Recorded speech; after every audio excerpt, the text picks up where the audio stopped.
Stop scrolling. This ultra-smooth, no-bake pink Oreo cheesecake is the only Valentine's treat that matters this year.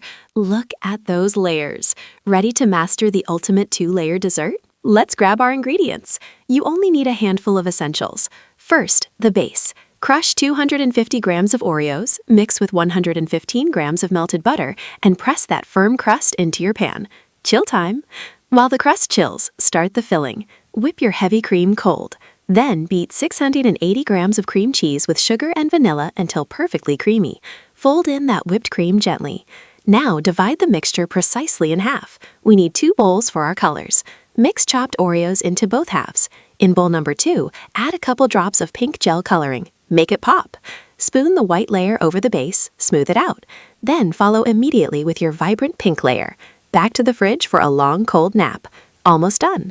Let's make the quick white chocolate ganache topping. Melt 150 grams of white chocolate into warm cream until it's perfectly smooth. Unmold your cake. Pour the ganache right over the center, watching those luxurious strips form down the sides. And there it is, the ultimate no-bake 2-layer pink Oreo cheesecake. It's creamy, crunchy, and absolutely perfect for sharing. Or not. Hit that save button, and happy Valentine's Day.